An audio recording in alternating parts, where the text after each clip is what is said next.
Welcome to another Sunday WOAY ABC4 Community Forum, where we talk to community leaders and local success stories to discuss important information that affects all of us here in Southern West Virginia.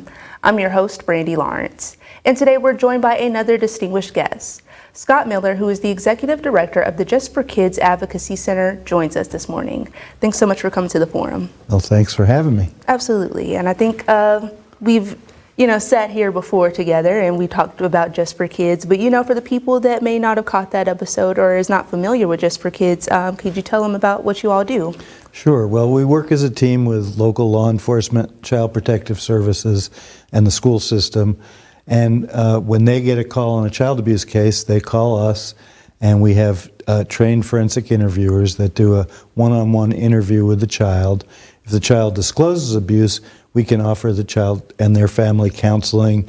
We have an advocate that works with the family because the process can be very difficult to navigate, negotiate, and challenging. You can only imagine the trauma that child and the family is going through. So we're really there as a support for the child and their family. There are 21 child advocacy centers in West Virginia. There's 950 in the country.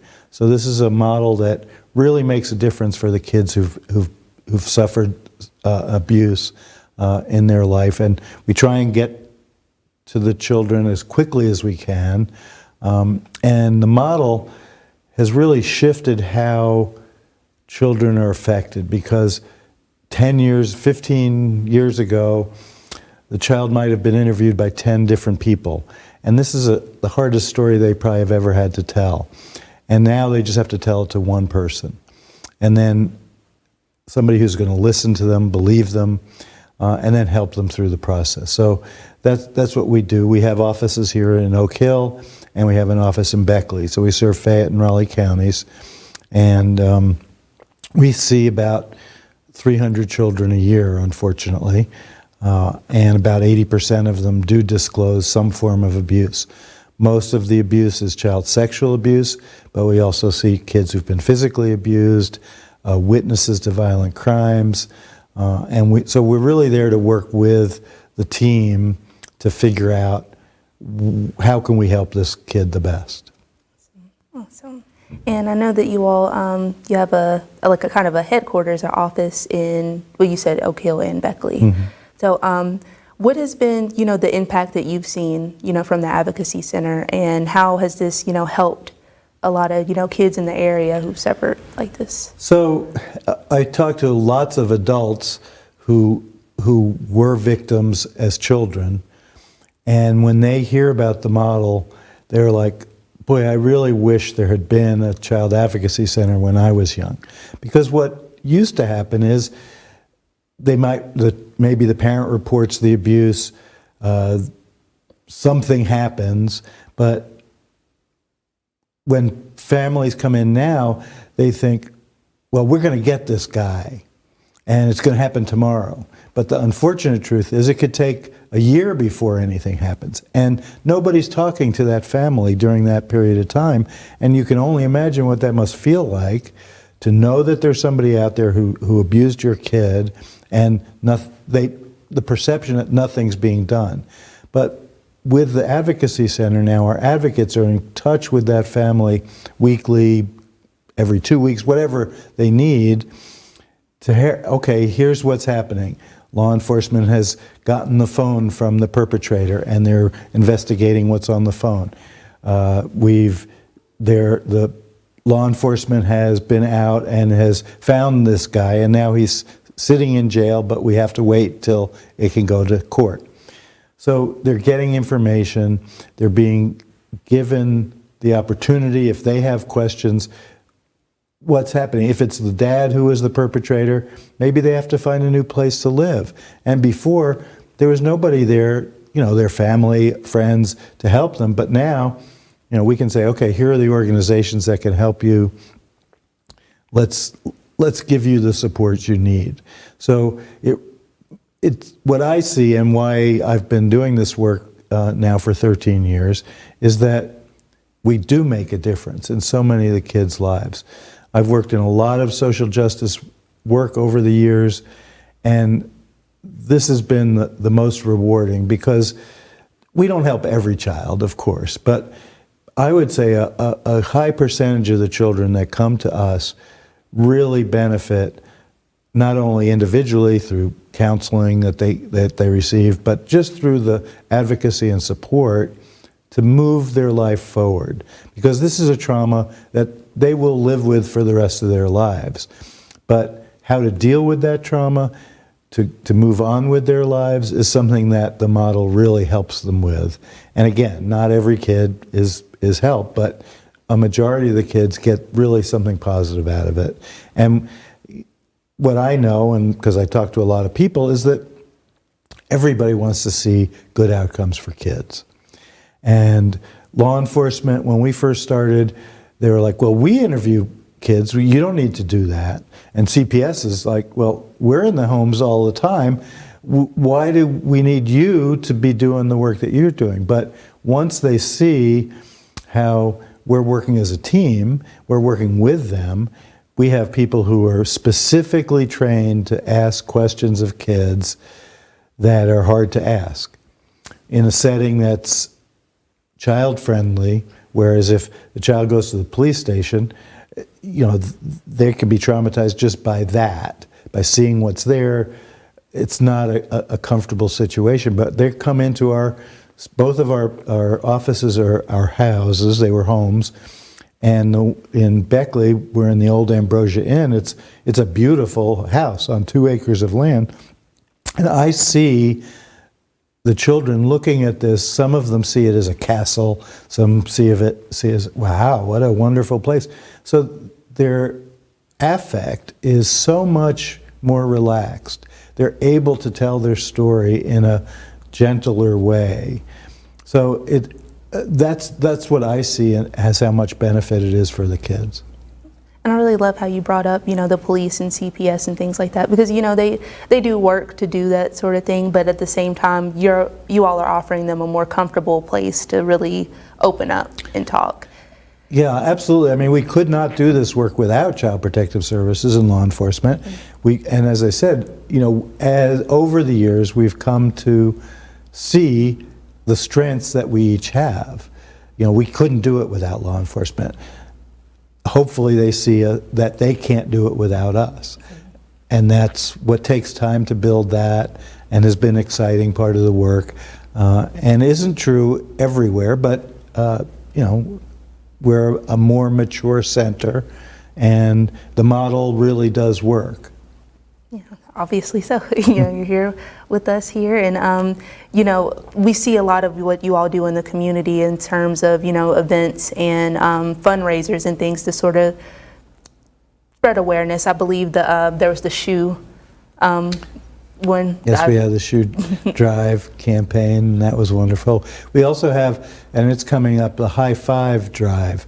You give $5, and we'll put up a handprint, and that signifies a lot of things. But a piece that people don't think about is how much courage it takes for a child to come forward and tell their story. Mostly they're told, certainly by their perpetrator, don't ever tell anybody. They're often not believed by their parents, because certainly if it's one of their parents or an uncle or a grandfather, nobody wants to believe that that's what's happening. And many times, unfortunately, the child is told that's not possible. And when that happens, the child doesn't want to ever tell anybody. So to have the courage to do it, and for adults as well. If it's your neighbor and your friends, but you know that something's happened, to stand up and tell that story is very challenging. So High Five is saying, here's a high five to you for coming forward. All of those funds go into our state organization has the Sunshine Fund, and those dollars are used to support all of the staff around the state, because it's hard work. And when we hear these stories day in and day out, it affects us. And the trauma that we experience by hearing those stories, I need to support my staff that may be a day off, because it was just so challenging to hear that story. Take tomorrow off. Well, that costs some money, so these funds help with that. We have two major fundraisers during the year. We have our Champions of Children event in the spring, where we honor local folks who are champions of children, and it's a place to raise awareness of the work that we do. So that's a fundraiser. We don't raise a lot of money, but it's, again, as I said, it's more as an awareness piece. Then we have a golf tournament in August. This year was our 12th annual golf tournament, and we raised a phenomenal amount of money this year, and we hope to continue that. So those are our big fundraisers. The challenge throughout the year is I don't want to take my staff's time in raising money because we have really important work to do. So we kind of limit ourselves to that. We're certainly always open to donations.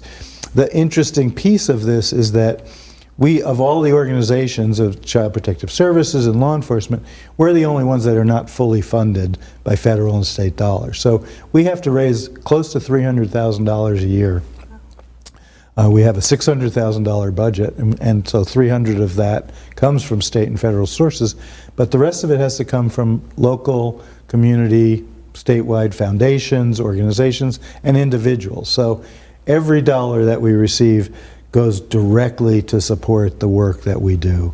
You know, it doesn't go to paying a fundraiser or anything like that. It goes to pay staff salaries, to maintain our buildings and structures, and all of the nitty-gritty that it takes to run an organization. Absolutely. And they can just, you can go to the website to donate? Yes, it's jfkwv.com.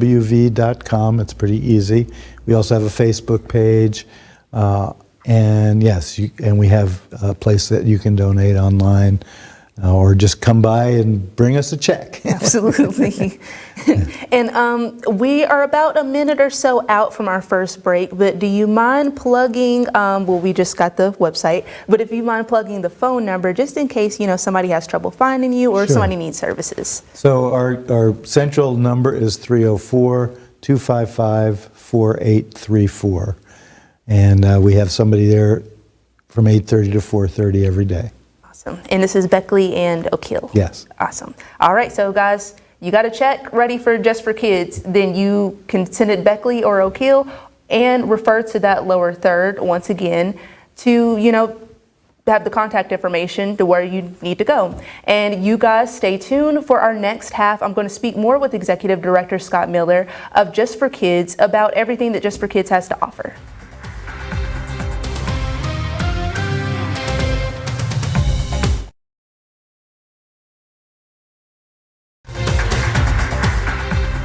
Welcome back to Sunday Community Forum. I'm here with Executive Director Scott Miller of the Just for Kids Advocacy Center, and we're talking about everything that the center has to offer, as well as the personnel. So you, after 13 years, are about to retire. Yes. So after 13 years of, you know, doing such amazing and, you know, important work, what has been like one of the largest takeaways for you and the impact on your life that, you know, you're going to take with you? Well, I have to say this is really the most important and valuable job I've ever had. I didn't know very much about it before I came into it. What I've learned is just phenomenal. I think the biggest piece is the team, the how dedicated all of the people are to this work. From law enforcement, from the deputy who's on the road, to the prosecuting attorney who really care about kids, to the CPS workers who never get any recognition and are often seen as, you know, how come they're not doing their job? These are folks who really care about kids. And it's a struggle, and they are seeing too many children, but they really do the work that makes a difference for the kids. And then seeing the faces of children when they see that somebody cares. I mean, that to me is really why I'm doing the work and really what I've gotten out of it over the years. People say, oh, you've done such amazing things and look how much you've grown. And I say, well, that's what I'm supposed to do. That's my job. And So it's exciting. As I said, it's the best work I've ever done. It's valuable work. I love to see that all across the state, the value and benefits of the child advocacy centers are making a difference, and that's been the best piece for me. And I'm sure, it's something you'll carry in your heart. I'm sure, through whatever you do next. I know during the break we were talking about scooping ice cream, and I'm sure you'll still you remember the looks on those kids' faces when you're serving ice cream to, Absolutely. Another little kid. So, you were the executive director, and you guys have a new executive director, coming to step up and do the work. So, yes, we've had a search. We started in July, and we found this amazing, wonderful woman. Her name is Danae Johnson. She grew up in a small town in Texas. Her dream for the last 20 years has been to be the executive director of a small child advocacy center. She worked in the Department of Justice for many years. Her expertise is in child exploitation, which is certainly a piece of the work that we do. So I'm very excited for her coming. She's coming in early November. We're going to work together for a month so I can introduce her to all the team members, give her a sense of all of the organizational structures that we have. And I'm just very excited that she's going to join our team. So, and I'm not going anywhere. My board is like, well, we can't do this without you. And I'm like, well, of course you can. And you can call me anytime, and I'll be there for you. So I'm looking forward to working with Danae, and I think she's going to do a phenomenal job. Yeah, sounds like it, definitely, and especially for this to be her dream job, and then I know. For it to kind of just fall in her lap, and also to be from a small town and come back to a small town. Yes. You kind of know the area. Yeah, she's been working in the D.C. area, and she just realized that she wanted a small town environment. So. Oh, and even our background in Department of Corrections, we were talking about police and things like that. So there's another way she can see it from the eyes of a correctional officer and also as an advocate. So that'll be really interesting. So yeah, awesome. Can't wait to see what she does, and we hope to still see you around. So well, thank you. And it will be, Sunday when this does air, but today you all have a solar opportunities event going on, talking about, why solar is important, especially, for the future of our world and our children. So could you tell me a little bit about that? Sure. So about a year ago, I was talking to one of our donors, and I said, boy, it would be nice to have solar. And he was like, oh, we would love to support that. So I started looking into it, and we were able to, put in a solar array in Beckley that will provide all of our electric needs for the next 20 years. The cost of it was $28,000, but it cost just for kids $500. There are so many federal incentives, as well as a couple of grants that we received, and then a major donation from this donor, Dr. Golden and his wife Peggy Burkhart. So I definitely want to thank them for that. And we are going to honor them tonight at our unveiling of the event. So it does a number of things. We certainly think that the future for our children is such that we have to look at alternative sources of fuel. Coal is going to be there, and we need it, but it's not going to be able to supply all of our needs into the future. So thinking of our kids, this is a way to help our kids in the future. This event, I'm hoping, and not only hoping, but the mayor of Beckley is coming, a number of other legislators, somebody from Senator Manchin's office is coming, to really promote this, because it's free energy in a way. Certainly it costs money, but it really is the future.